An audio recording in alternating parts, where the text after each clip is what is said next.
আসসালামু আলাইকুম সবাইকে, তোমাদের সবাইকে ইজি লার্নিং এর পক্ষ থেকে স্বাগতম। আজকে আমরা সেটের একটি গুরুত্বপূর্ণ বিষয় শক্তি সেট সম্পর্কে আলোচনা করব। এটি খুবই গুরুত্বপূর্ণ একটি টপিক, যেটা প্রতিটা বোর্ড পরীক্ষায় আসে। যদি সেট থেকে কোনো প্রশ্ন হয় তাহলে অবশ্যই শক্তি সেট থেকে একটি প্রশ্ন গ অথবা খ নাম্বারে অবশ্যই আসবে।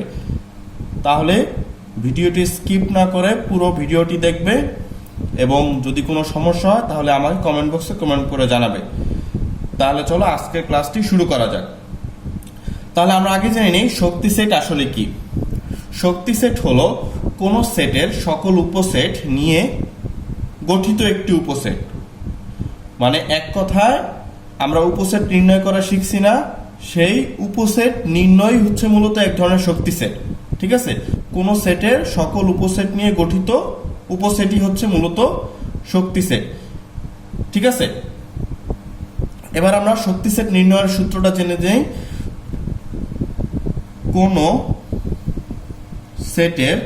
কোন সেটের যদি উপাদান সংখ্যা n হয়, তার শক্তি সেটের উপাদান সংখ্যা হবে 2 পাওয়ার n। ঠিক আছে, আমরা এখানে লিখি কোন সেটের উপাদান সংখ্যা n হলে তার শক্তি সেটের উপাদান সংখ্যা হবে 2 পাওয়ার n। ঠিক আছে, এই সূত্রটা তোমাদের অবশ্যই মনে রাখতে হবে। আমি এখন তোমাদেরকে যথাক্রমে 2টি উপাদান, 3টি উপাদান এবং 4টি উপাদানের শক্তি সেট কিভাবে নির্ণয় করতে হয় সেটা তোমাদেরকে দেখাবো। ঠিক আছে, তুমি এখানে এমসিকিউ এর জন্য তুমি একটু চিন্তা করো, n এর মান যদি 2 হয়, মানে একটা সেটে উপাদান যদি 2টা হয়, তাহলে শক্তি সেটের উপাদান সংখ্যা কত হবে? এখানে n এর জায়গায় 2 হবে, মানে 2 স্কয়ার, মানে 4টা শক্তি সেট হবে। এরপর যদি n এর মান 3 হয় তাহলে এখানে 2 কিউব, মানে 8টা হবে। যদি n এর মান 4 হয় তাহলে হবে 2 পাওয়ার 4, মানে 16টা উপাদান হবে। তো আজকে আমরা যথাক্রমে 2টি উপাদান, 3টি উপাদান এবং 4টি উপাদানের শক্তি সেট নির্ণয় করা শিখব। ঠিক আছে, এবং পরীক্ষায় আলহামদুলিল্লাহ এখান থেকে একটি প্রশ্ন আসবেই। আমরা প্রথম ধাপটা করি 2টা উপাদান দিয়ে। মনে করি দেওয়া আছে a সমান x, y। কয়টা উপাদান আছে? 2টা উপাদান দেওয়া আছে। ঠিক আছে, তাহলে শক্তি সেট, শক্তি মানে পাওয়ার, এটাকে p দিয়ে প্রকাশ করা হয়, p অফ a। ঠিক আছে, তাহলে আমরা প্রথমে কি করতে পারবো? প্রথমে সেকেন্ড ব্র্যাকেট দিবা, পরে হচ্ছে এবার 2টা উপাদান আছে, তুমি প্রথমে 2টা উপাদান নিয়ে একটি সেট গঠন করতে পারো, পরে তুমি এবার আলাদা আলাদা একটা একটা করে উপাদান নিয়ে সেট গঠন করতে পারো।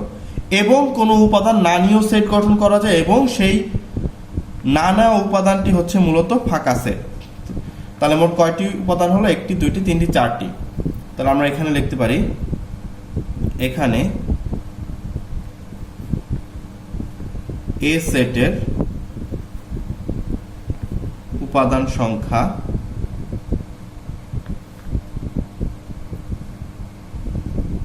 হচ্ছে n সমান 2। লিখি n সমান 2, n সমান 2। তাহলে p অফ a সেটের উপাদান সংখ্যা কত পেয়েছি আমরা পেয়েছি হচ্ছে 4। ঠিক আছে, এখন 4 কে তুমি কি কত লিখতে পারো? 4 কে তুমি লিখতে পারো 2 স্কয়ার। ঠিক আছে, পরীক্ষায় বলবে 2 পাওয়ার n কে সমর্থন করে কিনা। তুমি 4 কে 2 স্কয়ার লিখতে পারো না, 2 এর বর্গই কত হয়? 4 হয় কিন্তু। ঠিক আছে, তুমি চাইলে তুমি কিন্তু 2 স্কয়ার লিখতে পারো। এখন কথা হচ্ছে তুমি 2ই কেন আনবা? কারণ শক্তি সেটের উপাদান সংখ্যা হওয়ার শর্ত কি? 2 পাওয়ার n, মানে 2 তোমাকে বাধ্যতামূলক আনতেই হবে। আর n এর মানটা ভিন্ন হবে, এখানে যেই সংখ্যা হবে সেই অনুযায়ী এখানে n এর মান হবে। ঠিক আছে, বা তুমি আরো সহজে চিন্তা করতে পারো যে দেখো এখানে n এর মান 2 আছে না, তুমি এখানে ছোট্ট করে 2 বসায় দিলেই হবে। n এর মান 3 হলে এখানে 3 বসাবা। ঠিক আছে, 2 স্কয়ার। আচ্ছা, n সমান যদি 2 হয়, 2 সমান n লেখা যায় না? 2 এর পরিবর্তে n লেখা যায় না? তাহলে আমরা বলতে পারি না যে p অফ অতএব পি অফ এ সেটের উপাদান সংখ্যা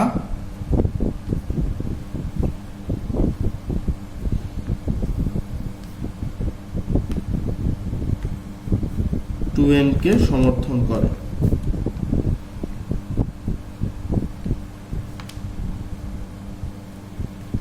খুব সহজে আমাদের অঙ্কটি হয়ে গেল। এবার যদি তোমাকে বলে যে দেখাও, তাহলে লিখবা দেখানো হলো, প্রমাণ করতে বলে প্রমাণিত। ঠিক আছে, বেশিরভাগ অঙ্কে বলে যে দেখাও যে, তাহলে আমি এখানে লিখে দিচ্ছি দেখানো হলে তুমি ইংরেজিতে লিখতে পারো শোড লিখতে পারো।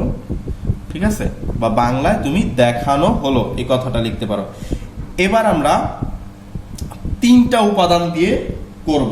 ঠিক আছে, আচ্ছা এবার লিখি হচ্ছে, ধরি এই সেটটাকে ধরি বি, এখানে লিখি এক্স ওয়াই জেড। তাহলে আমরা লিখব দেওয়া আছে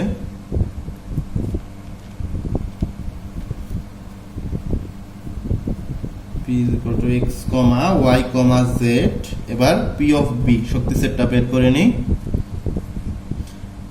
তিনটা উপাদান দিয়ে একবার সেট গঠন করা যাবে, তারপরে এক্স আর ওয়াই নিয়ে একটা সেট গঠন করা যাবে, এরপরে এক্স কমা জেড নিয়ে একটা সেট গঠন করা যায়, এরপরে ওয়াই আর জেড নিয়ে একটা সেট গঠন করা যাবে।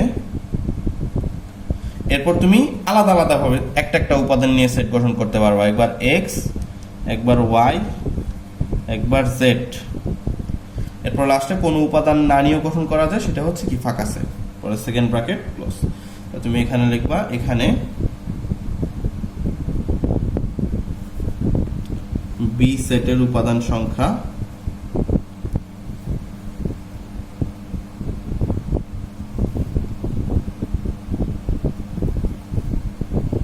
n সমান হচ্ছে 3।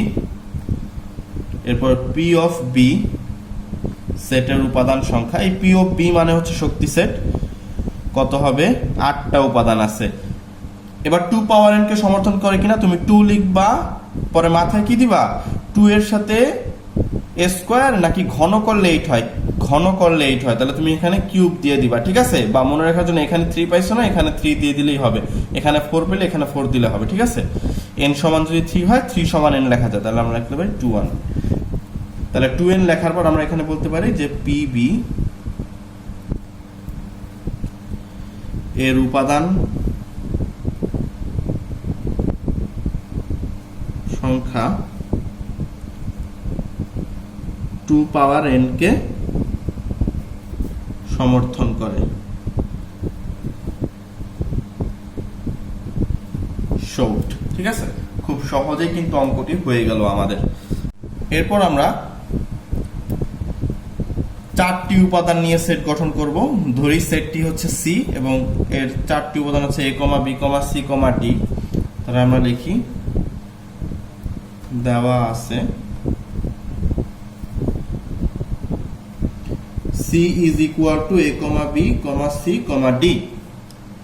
তাহলে এটা শক্তি সেটটা বের করে নিই। প্রথমে 4টা উপাদান দিয়েই সেট গঠন হবে, এরপরে 3টা উপাদান। ঠিক আছে, প্রথমে ডি তে চাপ দিবা, কি দেখা যায় এবিসি দেখা যায়, লিখে দিবা এ কমা বি কমা সি। পরে সি তে চাপ দিবা, তাহলে কি দেখা যায় এ কমা বি কমা ডি।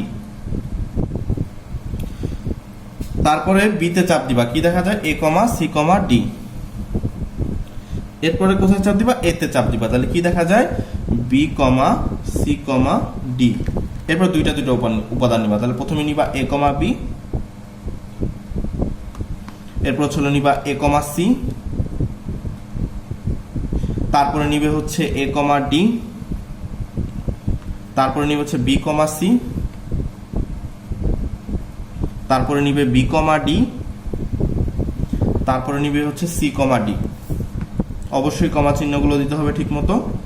এরপর তুমি একটা একটা করে উপাদান নিবা, এ, তারপর হচ্ছে বি, তারপর হচ্ছে সি, তারপর হচ্ছে ডি, লাস্টে কি ফাঁকা সেট। দেখো এখানে মোট 16টি উপাদান আছে। ঠিক আছে, তাহলে তুমি এখানে লিখবা এখানে সি সেটের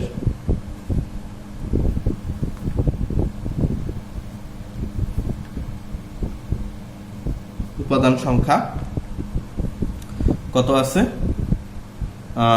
n সমান 4।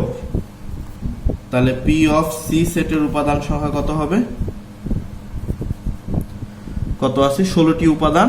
16কে লিখতে পারো 2 পাওয়ার 4, n সমান 4 হলে 4 সমান n লেখা যাবে, তাহলে 2n। তাহলে আমরা লিখতে পারি অতএব পি অফ সি হচ্ছে কি শক্তি সেটকে পি অফ সি সেটের উপাদান সংখ্যা 2 পাওয়ার n কে সমর্থন করে। তাহলে এটি হচ্ছে শর্ট, লাস্টে শর্ট লিখে দিব। তাহলে আজকের ক্লাসটি এই পর্যন্তই। ধন্যবাদ সবাইকে।